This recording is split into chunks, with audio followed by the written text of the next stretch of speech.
You mind a Betty man? Batty. You actually having it as Batty Man. All right. Yeah. All right.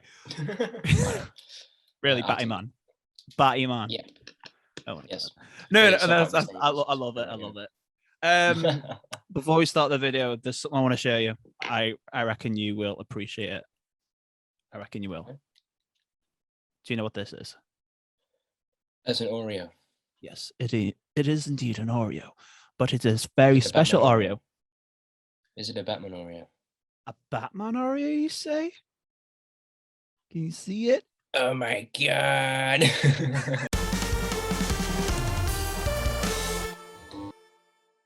That's amazing. A Batman Oreo. I want one. Yeah, I've just seen it. Brother got me it in the shops, like Batman promotion. Yeah, because they were Oreo. promoting it with them, Yep. weren't they? That was funny. Yeah. By the way, this video is not sponsored by Oreos, just to say. No. Not sponsored by Oreos. Big year for this year for Batman fans because we've got the new Matt Reeves' Batman film. Yes. Coming up March 4th. March 4th, yeah. Very Not excited. that long. Not that long. Tickets are on sale now, I think. So this video, we're making this video on the 10th of February. So yes, 10th of February, but yeah, so not long, only a couple of weeks left until it comes out. But we are excited, aren't we, Scott? As you can tell from his background, he's a big DC person. Yeah, well, I've got a few. I got a Marvel in the background. Got a few bit of DC. Yeah, League ones there, and I got a few figurines in the back if you want to zoom in. Any viewers there, but any zoom in. To say I'm excited is an understatement. Yeah, I just am really looking forward to this. I think honestly, I think this is probably gonna be the best film for DC since The Dark Knight. I reckon so, yeah. Or at least since like Todd Phillips' Joker. I think it's gonna be on that level at least in terms of quality. Because it's gonna be more. This one's gonna be much darker than past Batman films and brutal. Yes, well, it's 15 here in the UK. I think in the US it is still PG-13. I think in other countries like Australia it's bigger than a 15 or 16 rating. Not too sure. Could be wrong. But yeah, it's kind of weird because some films are considered like, like rate 18 plus in like America, like Deadpool, but yet over here that was a 15. But then Venom, both Venom films were PG-13 in the US, but here they were 15. Yeah, it's very weird over there in America, like how they age rate films. Like we get stuff over here 15, and over there it's like 18. But But let's more back onto the Batman topic. Yes, we got so like I said, 15. I'm gonna say the fact that it's 15 is one of the reasons why I'm more excited, because I think they're really because it's show like the grittiness and the darker aspects of the graphic novel that you're not able to show a lot of times in live action, that do happen all the time. I mean, especially in like a lot of Scott Snyder's work and Alan Moore's with The Killing Joke, and even like Frank Miller's stuff with The Dark Knight Returns and Year One, which is what is part of what this film is based off of. You really get that sort of grittier Gotham that you just can't really get a lot of times when you got that 12 or but those are like animation films though, but this is like a live like a live action film with the watching. Yes, and like I said, it's a 15 and it's gonna be dark, gonna be grittier. And it's been directed by Matt Reeves, who is known to do the Planet of the Apes trilogy, which I know you really enjoy, don't you? You like his well, he did the second and third films. He did Dawn of the Planet of the Apes and War. So another director made the first one. So he took it on like the second one onwards. Yeah, but I think the second and third one were the best ones, weren't they? Because they were much. Yeah, Dawn is probably the best one, I would say. That's really good. That was what made me realize like he is a good choice for this, because I think he was able to perfectly capture that tone of like heroic and gritty and dark. Obviously Caesar and Batman are very different characters, of course, but it also has Andy Serkis in it, who plays Caesar, but he's also playing Alfred Pennyworth in the Batman. Robert Pattinson's Batman. Yes, which I think is a good choice. So we have Robert Pattinson as Bruce Wayne, aka the Batman. And then we have your favorite, don't we, for Catwoman? Because you kind of like Zoe Kravitz. Yeah, I'm maybe a bit of a simp mode. I'm not gonna lie. I do like her films. Big fan of her. She's cool. Yeah. But she's playing Selena Kyle, aka Catwoman. Yes. And I do think that, honestly, I feel like, I know we're going to go into all the characters, but I think for her, I know it's kind of cliche to say this because it's the new version. Of course, you're saying that because it's relative. I truly believe that she will be the best cinematic Catwoman that we've ever seen. And the main reason why is because I feel like the previous films have gotten half of her character right, but the other half not. So with Michelle Pfeiffer, I think they really nailed Catwoman in the suit and her mannerisms and how she was. But the Selena Kyle origin of her being this sort of middle class working girl in an office wasn't what I mean, maybe in some iterations it is, but most people are used to her being this orphan on the streets that had this sort of gone poverty and steal to survive. Yeah. And then Anne Hathaway's version in The Dark Knight Rises, because we don't talk about Halle Berry's, she was they got the Selena Kyle aspect right with her being this sort of like, you know, thief and everything and stuff. But I wasn't really that a fan of her in the suit. There wasn't really much uniqueness to her. I wasn't a fan of the outfit or the design of that or anything. So whereas I feel like with Zoe Kravitz's version, it's they've got the balance right there. We've got the Selena Kyle aspect of her being part of the criminal underworld, and also with like the short hair based in the year one. Yeah, like the short hair you mainly see in like the comics and the games. Yes, which really I think fits perfect for the character for Selena. Yeah, it really does. And then, but she's also got, I think, when she's in the Catwoman outfit, she really has this animalistic view. Like, I don't know if you've seen the new trailers, but the way she's sort of moving around, she's sort of like there's bit when like Batman pins her down, which is quite sort of, you know, a bit racy. And but she does this thing where she sort of like moves her head, like she does like this sort of not like a cat. Yeah, I've seen that. Yeah, you know, which I think is really cool. And she's got like, you know, the cool sort of one-liners about having 9 lives and has the cats in the apartment. So I think Matt Reeves has been able to embrace the comic book elements while also making it dark and realistic at the same time. And it feels like an actual comic book film rather than just what Christopher Nolan did, where it was more like changing it into a more realistic movie series. And that's why I think I'm mainly reason I'm excited for her, for the movie and for her specifically as well. So. Yeah, and the film is 3 hours long, so I feel like we are going to get quite more into character development throughout the film. Yes. So we're going to like see quite a bit of it. Which is why I'm also kind of like annoyed at people saying, "Oh, the trailers give away too much." I mean, not really. Like even if you were to sort of take all the trailers and add it up together, even if it's like 10 minutes screen time, it's still like 2 hours and 40 minutes left. You know what I mean? So there's plenty of surprises left for the film, I think, that's for sure. So yeah. So how you feel of Robert Pattinson being Batman? Because I know a lot of people were like very negative on the selection of him being the Batman because of his past roles, which mainly they focus on Twilight, but he's been in other films which his performance have been really good. Time. I think there's one specific film I think Matt Reeves said he wanted Robert Pattinson for after seeing him in. I can't remember which film it was, but there was one where it was more grittier film. It's not The Lighthouse. I'm not for sure. Is it The Lighthouse? No, it was something else. It was something a film before that came out. I think I'm not too sure. Because he did one with Tom Holland last year, or was it the year before on Netflix? Can't remember what it was called. Yeah, it was last year. Yeah, but he's done quite a few films. He's done a new interview recently where he breaks all of his characters as iconic characters in all the films he's done. So check that out. But yeah, I think for his casting, it's funny because I remember back in 2013. When Ben Affleck was cast for Batman, and people went absolutely crazy and said, "Oh, this is." I remember that. Casting. There's petitions online, and I was laughing, thinking like, "This is the exact same thing all over again." Because when that movie came out, he proved everyone wrong. Like he was a solid Batman, regardless of how I feel about those movies. And it's the funny thing now is people are sort of asking him to be back and decide he's leaving. And now it's the same thing. When Robert was cast, it was like, oh my God, what the hell's happening here? This can't, And it's like, how many times do actors have to prove you wrong before you realize like you can't just judge it before seeing the film. You need to sort of wait and see what happens. And this is the exact same thing. I think Robert is going to prove everyone wrong. I think he's going to be one of the best. I think I would like him more than a lot of the other live action Batmans, definitely. I think his mannerisms in his voice specifically too was really good. I think that they've been able to make it like it's deep and it's more like Keaton's, where you can understand him and he's putting like a voice on, but it's not like Christian Bale's where he just has like something in his throat all the time.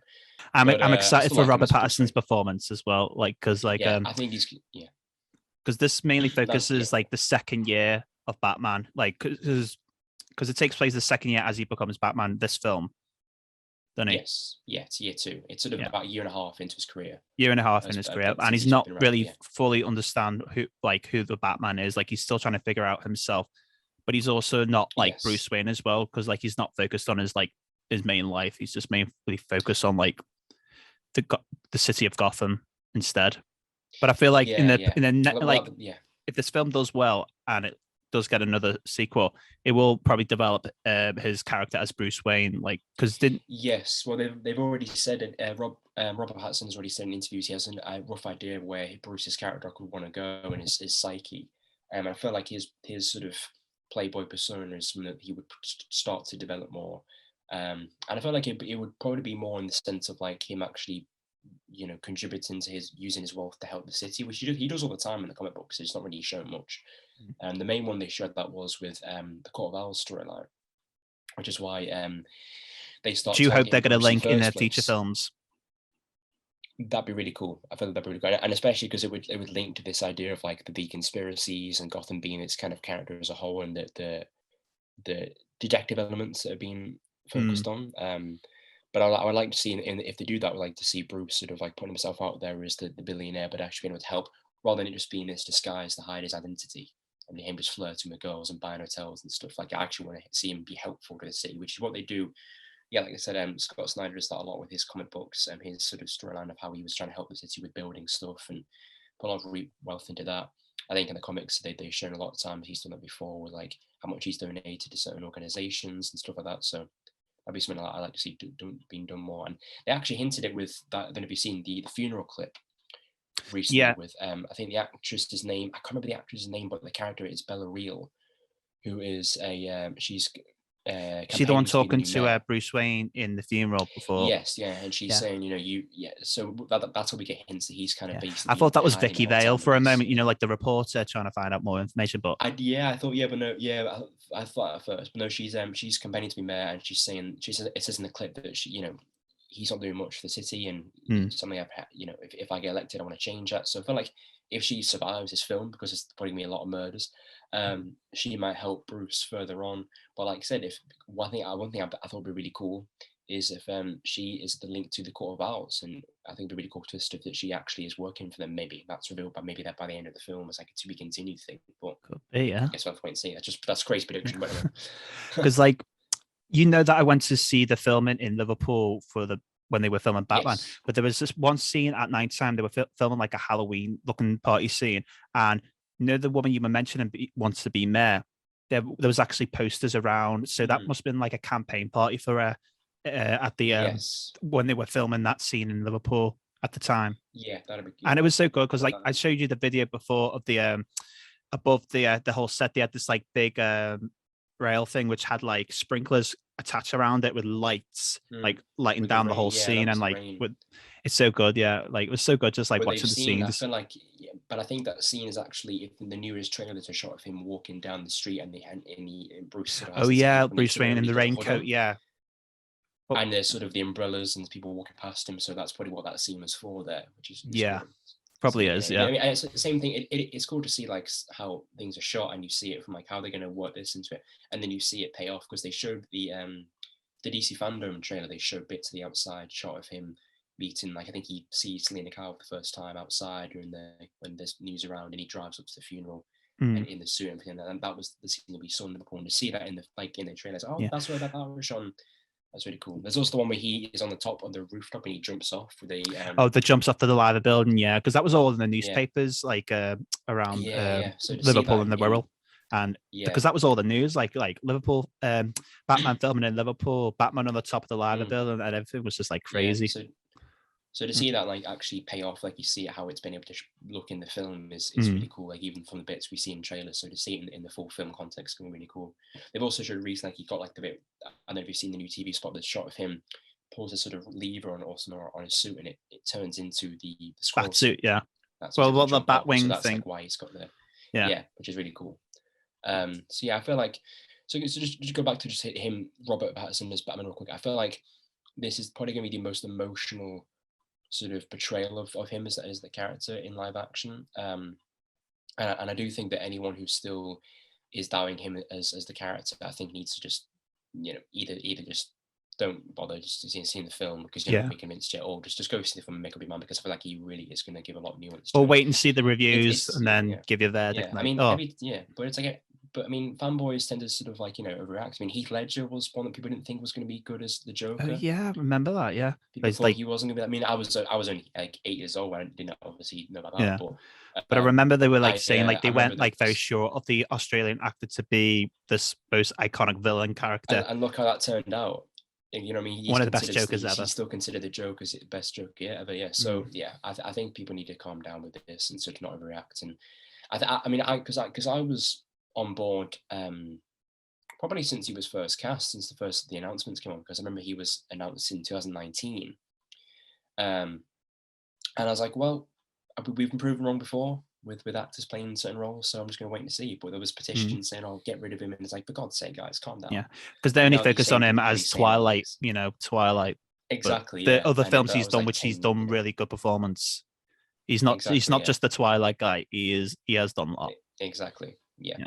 So I think he's going to do a great job. I think we should go on next to the big main villain of the film. Yeah, which is Paul Dano. Paul Dano. Yeah. Ooh. As the Riddler. Yeah. But like, what I think is good is they barely show any footage of him as Edward. I think it's Edward Nashton. His name is here in this film, but they've. Have they changed his surname to not Edward Nickner? To Nashton, yeah. No, it's Nashton in this film.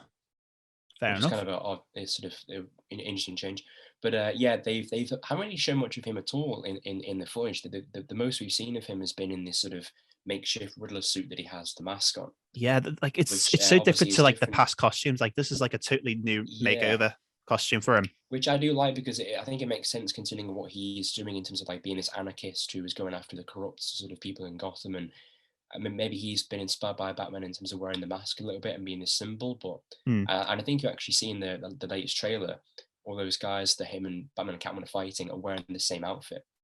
Yeah, they're all wearing like this is similar Riddler outfit to the mask. Oh, so like his henchmen, yeah. Yeah. So it's kind of like a Dark Knight at the end, you know, when they're sort of in disguise, like, you know, hostages and stuff. So he's trying to like be like a vigilante himself in a way in the film by. I think he's clearly going taking down the corruption of the politicians and the police. Yeah, but the difference is he's trying to destroy and murder them. But I think he's trying to show Batman sort of the reason why he's writing to him. Maybe he's trying to show him like how deep this corruption goes, and it's way more than he thought it was. So it is definitely more psychological. But I think in terms of his acting, I mean, we've seen bits and bobs of him. I feel like he is really going to be creepy in this, and is going to be sort of this really unsettling guy. I don't think he's going to be that sort of like, he's not meant to be physically intimidating. That's the what Riddler is. Like if you get him in a room, he's not. I won't be worried, but he's not supposed to be. Like the Riddler is the last person you'd expect to be like a physical threat. So it's all psychological. So I really like that idea. I feel like it makes him similar to Joker in a way, but like different as well. And I think, like I said, I mean, you were saying how you showed a lot of these, you got a lot of photos that you took of the different sort of places, like the outside of like these pillars and stuff that put on like signs and stuff. Yeah, like messages being left behind. But we don't know if it was either his character or the people of Gotham that have written the because there's a photo I've taken of the. Oh, sorry. I was just going to say to like the audience that there's a photo I've taken in Liverpool of the St George's Hall where they've been filming, and on the pillars they've graffitied a few letters on each pillar, and the word they reveal is broke. So at first I thought it was maybe Ed, the Riddler, leaving like a message behind, but it could be the people of Gotham like just graffitiing and like announcing like the corruption of like the politicians and the GCPD of Gotham. So, but like you said, like the Riddler is trying to like take them down in his own way, and Batman's like trying to stop him. Yeah, I feel like it'd be. Might be just he's actually just like broke like money wise, and that's what he's just trying to, because he knows he's Bruce and he's got money, he just needs a bit of help. It's like, looks, man, I'm bright. I just wanted to kill people. I knew that would get your attention. Can you just lend me $20?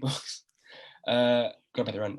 No, I think it's more like an anarchy type character who was sort of like quite famous in the Arkham Origins video game. He was quite a big character in that. In that sort of style, but I feel like he's also got, I don't know if because you've seen a lot of the clips and stuff, he's also got a lot of the still got his puzzles, still got his riddles that he's making Batman answer, and these traps that he's got, but it's more like a Saw type of thing too, like the traps that he's putting victims in. Oh yeah, because it was mentioned to you, like it feels like when I look at him, he looks like a Saw type person. He like, because like the trailer when they showed the guy coming out of the car in the funeral scene, and he has like a bomb attached to his neck, so that just reminds you like Jigsaw from Saw.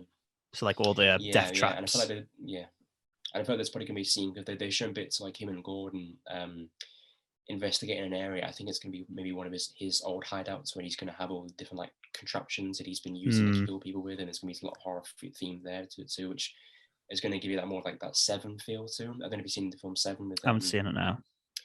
That's like, I think Matt Reeves even said that's part of his inspiration for this movie. So that's me. You should watch stuff definitely, because that's sort of this murder mystery with an intent of like beyond just like killing people. So yeah, that's really cool. But I think performance wise, he's really gonna be cool. But I do think it's they've made the right choice by not really showing too much of him, because it keeps a lot of the mystery there. And like we know what he looks like, but like but for the film, we don't know what his final look will be like. Yeah.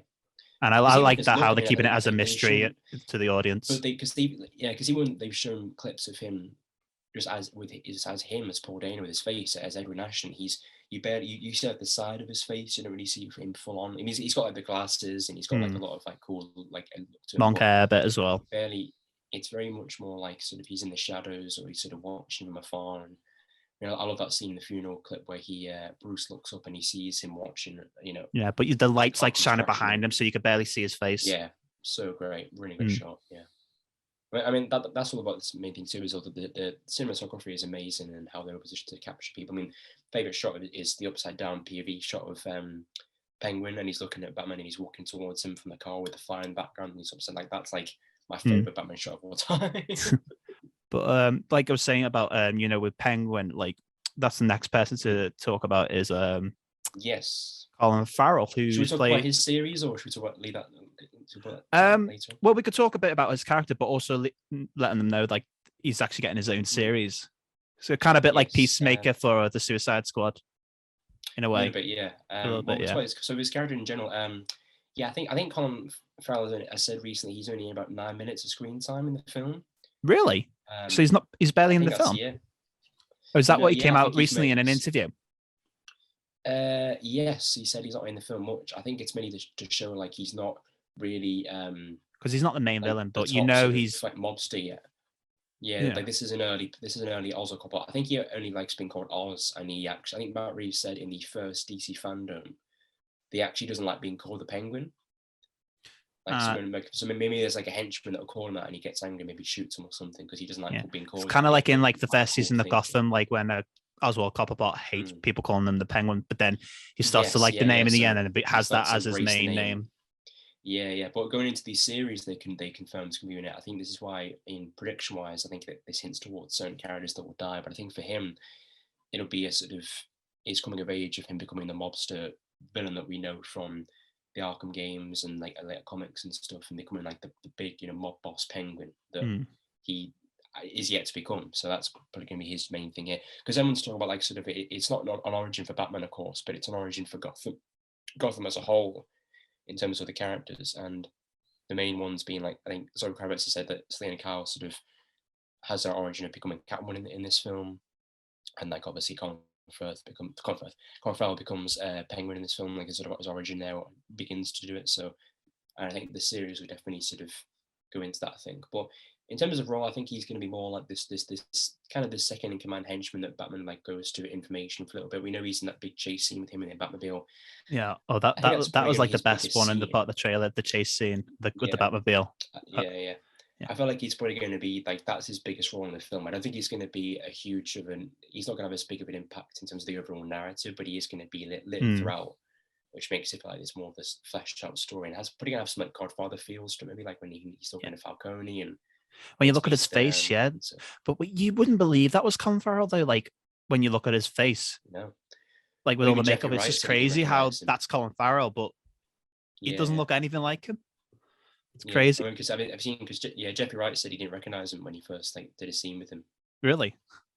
No, which I thought that was funny. Because it is great, like makeup wise, it is great. Like you see, they haven't just given him more weight to him; they've given him more like sort of like scars, and it really looks like a damage, like Cobblepot there. Like it does look like a lot like the Arkham games. There's him having like scarring and this small. Do you reckon he'll have the bottle glass in his eye? Maybe by the end of the film, maybe that'd be quite cool. Wait and see. I'll see what happens. Obviously, like you said before, this film is mainly about the origins of Gotham and the corruption the city has. And one of the corruptions is caused like the mob. The main mob person is Carmine Falcone, who in the film is played by John Turturro. Is it called? John Turturro. Yeah. But you always see that guy in like all the Adam Sandler films. Like he's like the funny guy in the film. But for this one, Transformers, funniest, best about Transformer films. Oh God, yeah, he's in Transformers, isn't he? I forgot about that. I forgot he's in that. I know everyone sort of dislikes. I thought he was hilarious in those films, especially the second one, Revenge of the Fallen, when he's like sort of retired, and so it's hilarious, man. Not retired. Yeah, he's like jobless. Like he's like back at he's like working in a meat shop because there's like fish. Yeah, it's funny. But yeah, I think he's going to do great as Falcone. I think that we've only seen Falcone live action once before, and that was from an actor in Batman Begins. Oh yeah, we have. But I think look-wise, he definitely looks more like him in terms of the accuracy. I think he's going to be wearing like more of like a proper suit, and I would love to see him wear like the rose that he has. But in Long Halloween and also Year One. Was he not wearing? Was he not wearing a rose when you saw some of the shots, of the funeral scene? Like because there's a photo of all the cast walking out of the funeral scene. Maybe he might have been. I'm not too sure, but we've since seen that they've shown like a couple of snippets of him in the TV spots. We've seen one shot of him walking. There's actually two shots. There's one scene of him talking to Bruce Wayne when he's in sort of this like wet sort of look when he's like his hair down and he's more sort of draped. And then there's one shot of him walking aside Batman. Yeah, he's walking along with him. Yeah, walking to him. He's like, "You think you scare me that mask and cape?" Which I thought was pretty cool. So I'm interested to see how that plays out because obviously he clearly gets some sort of lead as to why Riddler's killed the mayor and other people because it's probably linked to Falcone, so goes to him for information, and so that'll be cool. But I think Falcone's role is primarily going to be. I don't know if you haven't read Long Halloween, but you've read Year One. No, I have not. I've got it actually right here, but I've not read it. So those two stories combined lead into like what I was saying about the origin for Catwoman, and she's got a big history. That's why you see her with Falcone in those set photos when they're at the funeral because she's got a big history with Falcone.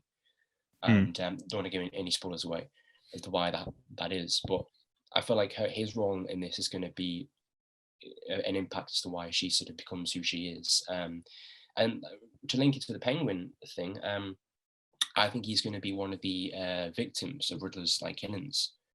I think he's going to be one of the main guys that gets killed, and that'll leave a sort of gap in the criminal underworld that Penguin is going to fill once he becomes like sort of goes into role. Because apparently, like he's sort of quite scared of Falcone right now, and he's sort of his lackey, right? So it's like his dog, like is like. Yeah, he's once he's killed, he's going to sort of take up the role and become sort of like that new mobster that got. Which probably links to the series they're going to do. Yeah, exactly. That's what it's going to be. So that's probably my main prediction for him. But I feel like it's also going to be a link because there's also some stuff about how he talks about Bruce's parents knew about him. And some stuff there, and they sort of knew they had a bit of history there. There's actually seen it in the Long Halloween, which is not really spoilable, but there's a flashback where I think Thomas Wayne actually treats one of the Falcones at his house. I can't remember who. And since then, they had like a history ever since then. They kind of became reluctant friends a little bit. And that's part of the why Falcone knows Bruce Wayne and wants to talk to him and probably wants to get sort of like, there's also a scene in Long Halloween where he wants him to sort of support him with Wayne Enterprises. And I think he wants to, I can't remember what it's for, but he wants to sort of get him on board and get him on his side. Of course, Bruce knows all about his criminal doing, so he doesn't want to do it. So there's definitely gonna be some interesting parts of that for sure. But I feel like that's his main thing. There. Can I just say? Sorry. I was just going to say for viewers who don't know, Matt Reeves. It was Matt Reeves who came out last year saying that this film took inspiration from two comic books, which is Batman Year One and the Batman Long Halloween. So those are two inspirations that he took from the comics. I believe it was a third. I think there was, but I can't remember what. It was called Batman Ego. Batman Ego. That was the main one. Yeah, that was another early days story, which kind of revolves around him realizing why he can't kill and adapting that sort of no kill rule because of like some things that happen in that comic book and what happens to certain criminals. So yeah, that's sort of like the psychological aspects of his character that's explored there. Jeffrey Wright, who plays James Gordon. You like Jeffrey Wright, don't you? I do. Yeah, I like him in Westworld. He was good in that. He also voices the Watcher in Marvel's What If series, I think. Oh yeah, he does, doesn't he? Yeah. Yeah, he's been a lot of stuff. Yeah, he. I think he's good dressed. I remember there was some controversy because of the sort of like obviously the race change in there. But to me, I just feel like as long as you can embody the character, I'm not really bothered. I don't really care. He's got a mustache, so that's all I care about. Oh God, yeah, the signature James Gordon mustache you must have.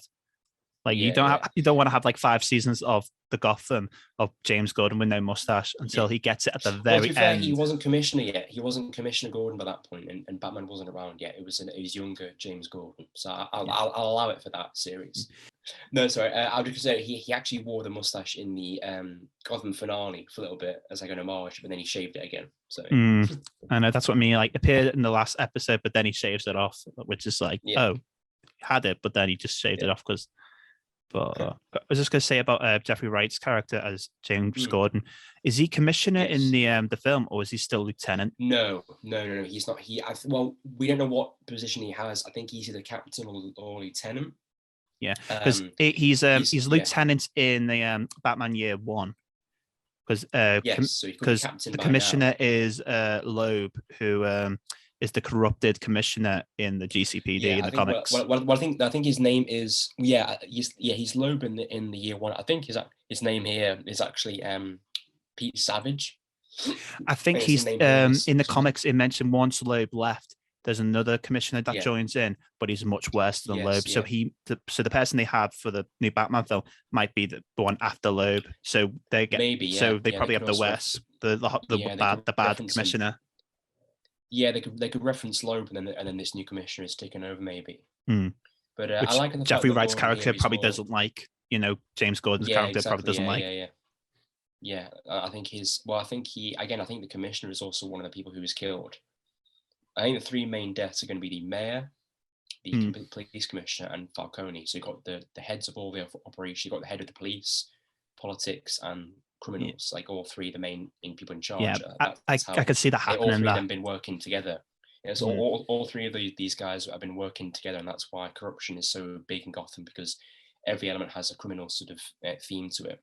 And that's what Riddler is trying to expose by killing these guys and trying to show Batman's what's happening. So I think Gordon, I think Jeffrey Wright said that they're learning to trust each other more. They're not quite fully there yet, but they are working together as friends. We even see him sort of like mentioned earlier, like about finding Riddler's contraptions. We're going to be seeing him and Batman actually investigating stuff together, which is cool. And so Gordon is going to be more sort of hands-on in this film, as opposed to just the guy who turns in the bat signal and then talks, hey, this guy's robbing someone, go stop him. Like he's actually there in the action, which is cool. And because we see in the funeral scene, he's there when the car crashes, and he's like, he's the first guy to say, show me your hands, like, with the gun and stuff. So it's cool to see Gordon be more sort of like hands-on here, because we haven't really seen that, I think, since probably, I'd say, Gary Oldman's The Dark Knight trilogy, because J.K. Simmons was Commissioner Gordon. He was barely around with cops, though. It was only when Gordon was alone that he'd make an appearance. But in this one, though, the first trailer, you see Batman walking in a corridor full of cops, and all the cops are like giving him dirty looks because they don't trust this vigilante. So it seems like they're reluctantly working with him because Gordon trusts him, and they've already been through that. But it's really cool. And it's also interesting because I know like J.K. Simmons is also because he was Commissioner Gordon in Justice League, and he sort of had like maybe one scene when he turned on the bat signal and then was there. But he's also coming back for the Batgirl film, so it'd be interesting to see the 2 different types of commissioner. Like I feel like J.K. Simmons might be the older Commissioner Gordon that's experienced, and then Jeffrey Wright will play the Gordon that sort of learns alongside Batman and sort of young, but like with him as well. Working his way to commissioner. Yeah. But in regards to the series, I was going to say, I mean, I would say in theory, you think that like this series would like be a continuation of what happens in this film. So like just like Penguin becomes mob boss, maybe Gordon will become commissioner. I feel like. So you were talking about the series though for Jeffrey Wright's James Gordon. Yeah. They haven't started filming that yet, have they? I think they haven't started filming either the Penguin one and the Commissioner. They have not started filming it yet. No, they haven't filmed either of them yet. I think the first one they'll be filming will be the Gordon series, because that was the first one that was in production. So for that series, like I said, I think the series is actually, because at first I thought it was going to be post this film, so it would show how Gordon is going to become commissioner, but it's actually going to be pre this film and take place during Year One. So I feel like it's probably going to show more of characters that are going to be killed early on. So we may not see much of Falcone in this film because he's killed, but we'll see him in Year One like we do in the comic book. Yeah, that's probably what they'll focus on the series is Batman Year One with all like the monsters, all the police officers, like the ones you see in the comics, like what happens to them, and like what was his name, Flash, because he was the most corrupted detective. Flash, he's the most corrupted detective in the GCPD, but who eventually gets caught in the end. But they probably enter his character in the series. And then, and then I think they'll probably show some of. We may see how him and Batman meet in this version. They may show a Batman appearance. Who knows? And but they'll probably get a double for Robert Pattinson's Batman. But then when they have the scene, maybe. But I feel like he'd be willing to do it though. I don't know. Like it's not like some pretentious actor who's going to sort of, I'm only going to do movies. I feel like he probably would do it if it was in like some short scenes, especially if he does add to the character. It's almost like a brief cameo. But I don't know. And then there's rumors of like Arkham being involved. Oh, Asylum. We're going to see some Arkham Asylum. Yeah, there's rumors about Arkham's characters, and not like Joker or anything crazy like. Oh, like Hugo Strange and that. B-list characters. Yeah, we might see some of that, which would be quite cool, and maybe like some ones like Victor Zsasz to make more like a typical serial killer. I don't know. Yeah. But you never know. Victor Zsasz might make an appearance in here, but he's not like a big character. He's just like one of those characters that are in it, but they're not like a huge part of the film. I reckon there'll be loads of references and stuff from the comics, and obviously hints of future villains in it as well. Yeah, because there is an Arkham that exists, because they show the bit where Batman is interrogating Riddler behind the glass panel. I think he says Arkham State Hospital, which is the same name as the Todd Phillips Joker thing, that the Joker location that was. Have you seen the new clip today they released as well for that scene? You know the bit when he's saying, "What have you done?" But he says it multiple times, you know, like, "What have you done?" And he's like, Riddler's like carrying on talking, and he says, "What have you done?" That is going to lead into What have you done? What have you done? Like he smashed it. Yeah. Oh, so like he's like repeating himself, Batman, like asking Riddler, "What have you done?" And he's just like obviously talking, getting into Batman's head, and you know. I think it's pretty obvious at that point he planned to get caught in that scene. I mean, so kind of like Heath Ledger's Joker, kind of like Heath Ledger's Joker in a way, how he got caught, but it was all a part of the plan. It was all part of the plan. But that was also the bit that's inspired Seven, because Seven is there's a bit in Seven when the killer plans to be caught because it's part of his final plan, and it's similar thing here. So that'd be really cool to see. Is that the one with Kevin Spacey with Matt? With yes, and Matt, what was it? No, it's Brad Pitt and Morgan Freeman. Morgan Freeman, yeah. I've seen like the end. I've seen the ending of that. Like I know what happens, but I've never seen the film all the way through. What's in the box? What's in the box? Yeah, I've seen that. Yeah, but that's a great film. Great film. I think that sort of is what you can expect tone-wise for this movie in terms of like what the main sort of killer is planning and a lot of stuff there. So yeah, can't wait. But yeah, in terms of Jeffrey Wright Gordon, like I said, I think there's going to be a bit of a rocky road that those two have.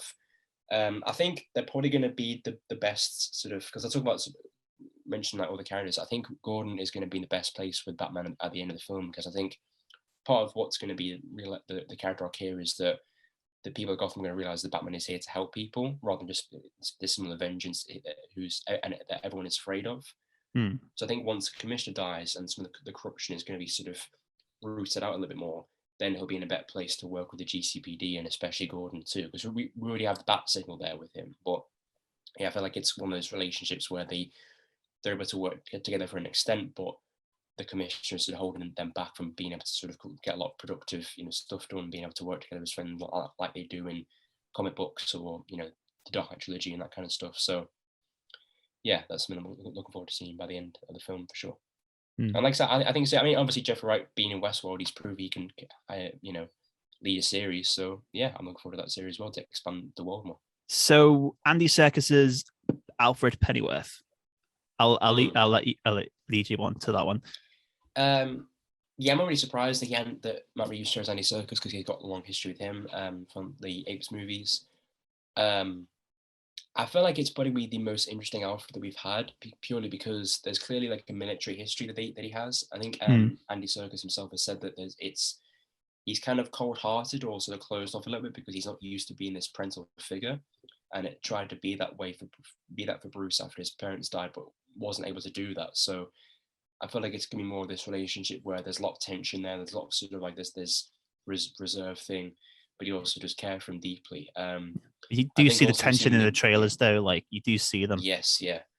But I think it's obvious that Alfred isn't really fully supportive of what Bruce is doing, but is going to help him because he's got no choice, and he's still otherwise, But I feel like there's also going to be this arc of once the corruption is revealed. I think a lot of it is due to his own family, because that's what sort of Riddler's saying. You're part of this too. I'm a part of this. You'll see. How am I part of this? A lot of it is due to the fact that. Oh, you're really not as smart as I thought you were. Sorry, we don't know. We could quote the whole film all day, or bits we've seen at least.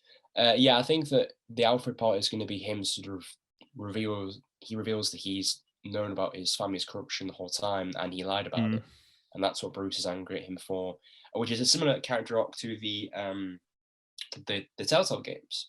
That says that there's a bit there where Falcone reveals, the Waynes were also corrupted. They were corrupt as well. And Alfred knew about it, but protected Bruce from it because he didn't want him to know. And I think that's part of the reason why Bruce is going to be able to adapt his playboy persona, because he's realized that his parents weren't everything they thought they were, and the symbol of the Waynes and what they represent is going to have to change, and he's going to be the one to change that and change his family's legacy for the better. So that's going to be the arc that I think Alfred initiates through his reveal that he lied to him. But also I felt like in terms of sequel connection, that's going to be a character arc where Bruce is going to have to forgive him, and they're going to have to sort of reconcile in the next film. And that's part of the darker ending this film I think is going to have, where not everything ends and it's all happy, hunky-dory. There's going to be some stuff left open where there's some shit these guys have to go through. And yeah, I feel like that's going to be really sort of cool. See, I think the idea of like a scene where Bruce finds out that Alfred lied and he confronts him about it, and there's even a shot of the behind the scenes video where he shirtless Robert Bruce, throws his like thing on the ground, like he's angry and has it like this sort of rage moment. And that may be what that is. That's because of the moment when he finds out. Because there's a bit in the trailer where when he's shirtless and he's got all these clues are on the floor. And then if you remember that, and then one of them is the sins of my father. The sins of my father, like the corruption he's done. Yeah. So I feel like that's really cool. But I feel like in terms of, I still think Alfred can still be comedic sort of relief too. I feel like he's going to have a few sort of banter back and forth moments with Bruce too. Not too serious though, because like this film does look serious though and dark. Yeah. So I don't think they need to make it. I'm going to say, because I think there's even like a moment in the new trailer where it's like, new friend of yours, when he's Catwoman's fighting him. It's like, I'm not so sure. So I feel like bits like that are going to be him sort of like having sarcastic remarks. Because they had that with Batman v Superman too. Like Jeremy Irons' Alfred had the odd remark about sort of Bruce being the sort of burnout and everything. And even in Snyder Cut of Justice League, he had some funny moments too.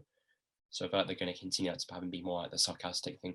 But he's also brought back to the Cockney sort of accent that he has that Michael Caine had too, which I think is interesting. I think Michael Caine would I do prefer the more posh sort of. Yeah. No, I'm going to say, because I do prefer the posh sort of British accent that Alfred has, like in the animation and like the Arkham games. But I think obviously because, like you said, because of Michael Caine, people familiarize him with being more Cockney, I suppose. But yeah. But I feel like he's also going to be more hands-on too. Like as we were saying, Gordon's more hands-on. I think this Alfred is going to be more hands-on in terms of helping him in the cave, helps him build the technology, just like Jeremy Irons' Alfred was too. Because I don't know if you remember in BVS, he's helping him with like a lot like the armor, with gadgets and all that. Yeah. Yeah, and in the Snyder Cut of Justice League, he helped him with the gauntlets that block the lasers. So I feel like he's going to have a different hand there, because I do like that. Obviously, Alfred is mainly his moral compass, but I do like how he helps him as like the guy in the chair as well. It makes him more useful. So yeah, because he did say, because like this Alfred Pennyworth has got like military background, so he's probably like taught Bruce like self-defense and that. Yeah, like he's got a scar, hasn't he? Earth One inspiration. He's got like a scar. I think he has. Yeah, he got something there. So he's obviously done some like sort of serving. Done some service. So that probably like a battle I don't wound. know if it's like a battle wound. Yeah, I mean, because it takes place in modern day, and he looks maybe like in 50s. I think he's meant to be in the late 50s. So I feel like it could be maybe like the Korean War or one of those, like something like in the 80s, or like I don't know like what conflict he's meant to be referencing, but he's it is cool that he's got that history there, and that also gives it inspiration to the Earth One comic books, where Bruce was sort of the same sort of position where he was the early Batman who was still figuring himself out, and Alfred was primarily his trainer who helped him there and sort of kept him sort of on his toes and was sparring with him in Mid-Speed there, I believe, and helped him there. So that's taking some inspiration from that as well. This probably be the biggest film of this year. Do you reckon 2022, the Batman? I think for sure, yeah. I mean, I think obviously hype-wise, a lot of the MCU films going to be sort of more in theory-wise with like I feel like Doctor Strange, we have the one next to this. But in terms of like hype for an audience, I think just like No Way Home, like it's got like that sort of mainstream feel where you have to be a fan of previous stuff to sort of have to like the previous films to sort of like to be on board with this one. You just have to be a fan of the character in general. So and I think obviously Matt Reeves said he wants to sort of expand the world more, because obviously it's not in the DCU that's come before. It's a separate thing, just like Joker was. But we are going to get, like I said, HBO Max series is confirmed sequels. So I think obviously because it all starts with this film, it's the beginning of this new franchise. So I feel like it's probably going to be definitely, I'd say, most anticipated. Also because it's Batman in general, like he's the most popular superhero, one of them, like at least top 3 still. So yeah, for sure. But, can't argue with that. Yeah. But just hints, like, just want to touch about real quick the prequel book that was released. Yes, the which is an inspiration for the Batman film, because they gave some hints of his origin a little bit there as well. They released a prequel novel which goes into more details of some of the characters of the film. So like Bruce, the Riddler, and a bit of Selena Kyle as well. They paralleled, like, did they show Selena Kyle? Only brief, but not a lot. But it mainly focuses on Bruce and and Edward, because I like they showed a parallel origin of like Edward's growing up as well as Bruce's at the same time. Yeah. Like I said, I thought it was interesting how Wayne Manor they showed. It's like an orphanage because obviously once Thomas Wayne and Martha Wayne were killed, Bruce lived someplace else, so they used the manor to be like this orphanage for kids. So that's where Riddler sort of grew up and had this resentment for the Waynes, which I thought was pretty interesting. What are you gonna say? No, like exactly what you were going to say, because like the Riddler grew up in the Wayne Manor, which becomes an orphanage because the Wayne family donates it for the orphanage, obviously to hide probably some of the dark corrupt. But because they showed there's a bit in the trailer where I think he's investigating what used to be the old orphanage was old house, and it's painted saying where it all began.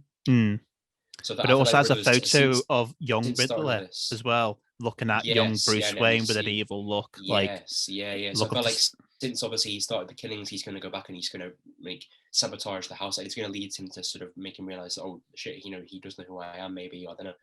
But the one thing I will touch on, like with the Greek comic or the book, I really liked how they showed him going to all the different schools and colleges around the world and learning all different martial arts and all the skills, because I feel like there's been a misconception that mainstream audience have that Ra's al Ghul is the only person that trained Bruce.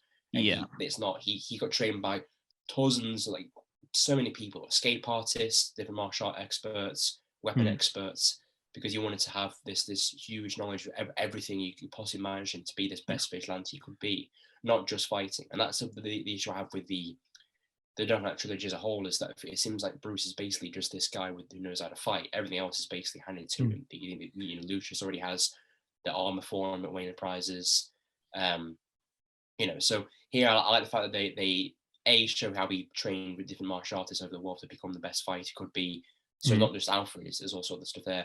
And also they showed his like affiliation for like the Batmobile, when he showed like he's building it at 16, and also he starts to build his own equipment. And I think I like the idea that he builds his own equipment, because it shows it's kind of the same thing with like Peter Parker with how he has the web shooters, because it shows he's not just this guy with his that can fight. He's a genius, and the more you show that off, the more you're able to show like how valued he is as like a vigilante. He's not just this guy in a suit. He's this genius sort of expert detective and strategist that is able to come up with all these ideas himself. So I really like how they've been. I think it's the first time that they've really showed that in a film. That it's not, that he is able to discover all these things and master all these abilities. And that's probably the reason why I think it's going to be most accurate, the comic Batman, comic accurate Batman that we've seen. So. Do you reckon Matt Reeves is trying to make this Batman like more realistic though? So like if they're not putting Ra's al Ghul in it, because like Ra's al Ghul like has like the Lazarus pit, which brings people back from the dead. Yeah. So well, they had it in Batman Begins, but he just wasn't immortal. Like he was just like, he was a ninja like everything else, but he was like a martial artist, but he didn't have the Lazarus pit. Bane was also just a big hench dude. He didn't have the venom tubes. I think the most sci-fi they had was Scarecrow's fear toxin in Batman Begins. Yeah, that was the most sci-fi element they had, but the rest of it was gritty. But I feel like Matt Reeves, I mean, again, going back to like stuff like Catwoman and why she has the more sort of comic booky look to her, I think he would introduce sci-fi in a later film. Like I think it can, because I believe it can still work along with a gritty feel to it. Because you look at the Arkham games, for example, that's got all the villains there. You've got Clayface, Mr. Freeze, Bane, Killer Croc, but it's still dark. So you don't need to have everything be ultra realistic to have that dark feel. You know, Zack Snyder's films is another example. BVS and Man of Steel, they're darker films, but they are sci-fi. So as long as you keep that tone, I think sci-fi stuff can still work. So I think if Matt Reeves were to introduce these characters, he may have like Bane have the venom to make him bigger, and Mr. Freeze in the big mech suit, and Ra's al Ghul with the Lazarus pit. Like I think he could make that work, because I feel like even though this the only reason why this movie is more realistic is because it's based off of a more noir realistic comic book with a lot of Halloween. Whereas I feel like if he were to introduce characters like, you know, these guys, I feel like he could make it work. You know, but right now it's only in early days. But I feel like he would. I would buy Clayface in this world, because I feel like as long as you keep the darker tone, it's fine. But maybe for now he'll keep it realistic, and then like the second and third film he'll start to slowly introduce more sci-fi elements to it. But who knows? You never know, because like probably once you see the film, you probably think, yeah, Matt Reeves probably won't go into that direction. But I think once you see it, you probably think, yeah, you probably could go into that direction. But also they've introduced, because you said about the Sevos, they've shown like there's like this Halloween party that happens, or some sort of fancy dress party, and people are dressed in Superman outfits and Wonder Woman outfits. So yes, that was actually filmed. That was filmed in Liverpool. Like, there was one dressed up as Superman, which I actually saw. I think it was Wonder Woman as well with them, if I remember. But I didn't take the photo. But I saw someone dressed up as a Superman when I was watching them film the scene. Yeah, well, they could definitely reference it, because remember there was a comic book. The Man Who Laughs was the first time Joker was introduced in comic books. Like I think it was like post Year One, and Gordon references the Flash and Superman in Metropolis and Central City as like a one-off thing. So, the world's going crazy now. This is the new norm. So they could mention that. They could say, look, you know, we live in a world now. I mean, look at the guy in Metropolis. Like, this is kind of like the world we live in now. They mentioned Riddler and Batman and Cape and stuff. It's like, you know, they could reference stuff like that, and I think it could work, because it all depends on how you do it tone-wise. Because I think Nolan just wanted it to be in this realistic setting, but it doesn't have to be, you know? Because even stuff like Daredevil, I mean, you remember like season 2, obviously season 2 isn't as strong as seasons 1 and 3, I believe, but it still worked with the Hand and the assassins and Elektra, but it was still dark. Like, you had these assassins with like this thing of becoming immortal, but it was still in this darker world. So I felt like they could still make with this like rated R thing. So I felt like they could still, that could definitely happen. But in terms of like the sequels, I mean, maybe like the second film will have a few hints of sci-fi. I think at most we could see right now will be like Mr. Freeze with like a mech suit, like a cold gun, and then maybe part 3 would have more sci-fi. Well, that all depends on how the first one does, though, because I'd be shocked to watch it and it actually turned out crap, which are very highly unlikely. But you know, never know. I think I'd be very surprised if it ends up being bad, or like people don't like it. I'd be very surprised. I think it's safe to say it's going to be a hit. Personally, I think you can just tell straight up like about like certain films you can tell like you're not quite sure if it's going to be that great or not. Or at least, you know, if you're going to enjoy it or not. Whereas this one, I can tell like it's going to be great. At least I know for a fact I'm going to love it, and I'm going to say that now. But I think money wise, I don't know, because I feel like obviously with it being, it's PG-13 in America. I feel like overall it's not PG-13 worldwide, so it's going to affect it in terms of like box office there possibly. Yeah. But then again, you know, Joker made $1 billion. Yeah. So, and then obviously I think, you know, things are obviously because of COVID, things are getting more restricted. But I feel like No Way Home and that success kind of shows it doesn't really matter. You know what I mean? I will say this though. I know for a fact that Batman will earn its money back, because the film only cost like 100 million and Joker cost like 90 million. Yeah. So when you think about that though, like, Joker was 50. Yeah, I think it was like 150 mil. Joker was 50 million. Yeah. Sure, I'm pretty sure it was 90, but yeah, I'll because I know double the check. story about how, because I know the story because Tom Phillips was saying how Warner Brothers didn't want to fund it at first. They got Yeah, some you were right. companies to So do it, and then it 55 made to a billion. 7, So 55 to 7 million. Sorry, yeah, but with Batman though, with that price, 100 million, it's not. Well, it is a lot, but like I it's think not it's a a lot bit for more like. than that. I think it's about, I would say, I think it's about maybe 150 or something. I know it's below 200 million, which is not the norm. It's a bit more. It's normally about 200 million, but I feel like that's, I don't know, could be wrong. I might be wrong as well, but I'm just. No, it was 100 million for the Batman. Really? Yeah, 100 million US Wow. dollars. Yeah. So wow, that's crazy. Well, that goes to show like there's not going to be as, I mean, there is action in the film, but it's going to mainly be this noir detective murder mystery, and that's probably why they're obviously they're okay with it being as long as it is, 3 hours too. Because, but I feel like, just not to get into rant here, but anyone who says that 3 hours is too long, you're full of shit. Because look what happened with Endgame. The same people who say that, oh, the Batman is too long. How many these same people saw Endgame like 10 times just so it could beat Avatar? Like, shut up, man. You know what I mean? Like, it's ridiculous. Because and then they say, oh, the Snyder Cut was 4 hours. That's too long. You just saw a 3 hour movie, no bathroom breaks, seen it like 12 times. Like, people saw Endgame a million times just so it could beat Avatar. There's no excuse. You're just being a hater. Like, shut up. this is Scott on a rant, by the way, guys. Sorry, I'm not to get to. I don't know, but that irritates me, because these same people who say that this film is too long and it's not going to make any money will gladly see a extended cut of Endgame if it was released. I guarantee you, like, if Endgame they released like a 6 hour version of that film for the stuff that was cut, they'd be there day one. I couldn't do that. So 6 don't hours sit. like it's no, it's a runtime issue. It's an issue of you don't like the idea that DC films are actually being successful because you're a Marvel fanboy. So shut up, fam. You know what? We should do rant videos because I feel like that would be so much fun to do. I'd be like Angry Joe. I'd be just as bad as Angry Joe. Oh no, I want to like just watch you rant on, and I'll just be like there laughing because that'd be so funny. Because I'll probably subject. I'll happily do it. because the subject. Oh, Batman versus Superman. Go. Why it's the best film of all time. No, we're not doing it now.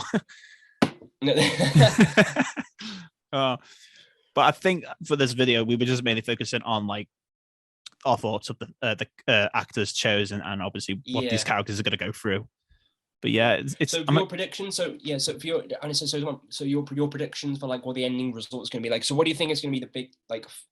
I think by the end of the film? I agree with you before when you were saying that it's not going to end with a happy ending. It never does for these type of films. It's going to end with obviously something happening, and then it's going to link to the next one.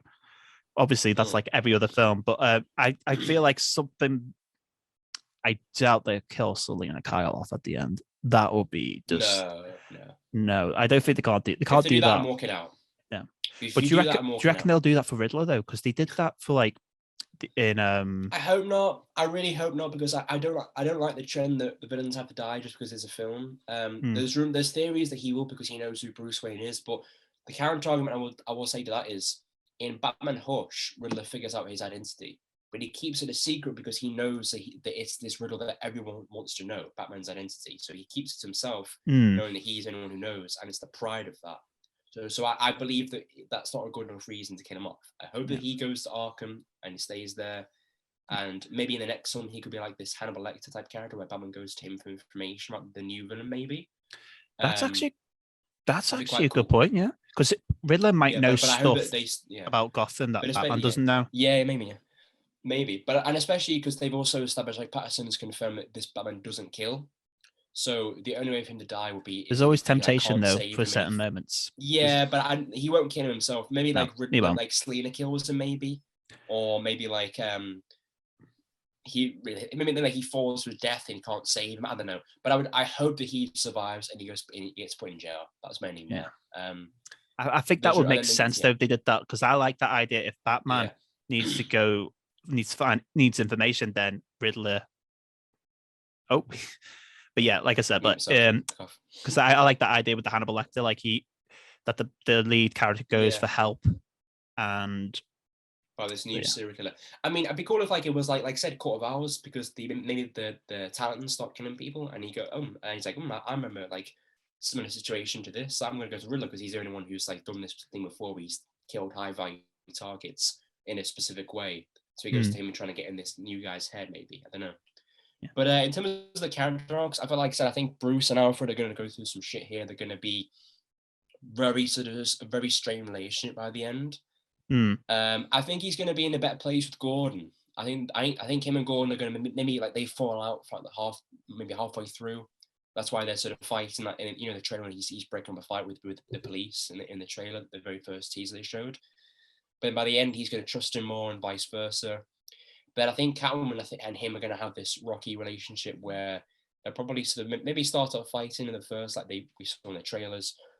They start the team up towards maybe the middle half, or in the middle half. So yeah, like the second, like the third bit throughout the film, and then by the end, because they're two similar but different, and I think Selena is also willing to kill, and that's what puts a wedge between her and Bruce. Yeah, that's probably what will separate them two. They probably get close into this film, but then obviously they have two different sides. Yeah, of the because that's kind of what happened in Hush, where by the end of it all, Bruce still hadn't trust her fully because she says Hush by the end of it. And he's like, "Why did you say that?" Like, he's very paranoid. And because Selena realizes you'll never be able to stop this. You'll always be who you are. So they can't see each other because he'll always be Batman and he can never settle down. Maybe in that kind of weird thing that splits them apart. So they may be in a sort of place where they admit they have feelings for each other, they care about each other, but they can't quite get together yet. And then maybe by the second or third film, they'll realize they still want to and get together by the end. More like it's something that will be set up for the character arc specifically. I feel like that's probably going to be the big hint. I mean, because I don't think that everyone's saying, well, like, what villains are in the sequel? I'm not sure there's going to be too much of a hint of like a villain in the sequel. I think that the focus for that will be the character arcs and what Bruce has to go through in the next film with all the people in his life. That'll be the biggest focus for the sequel. So they'll save the villain for like the actual watching of the film. Yeah. Well, that will be a discussion for next time. Like once we see the film, we'll have our theories and predictions for the sequel if it does. So like that will be another video, possibly a rant, maybe.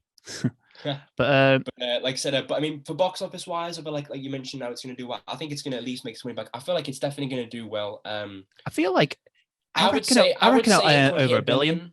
I reckon it might earn over $1 billion. I would say it can definitely hit that. I think, like I said, because No Way Home kind of proved like COVID isn't really going to be an issue now as long as you keep cinemas open. Here in the UK, they're fully open now, so I feel like it's going to definitely do really well.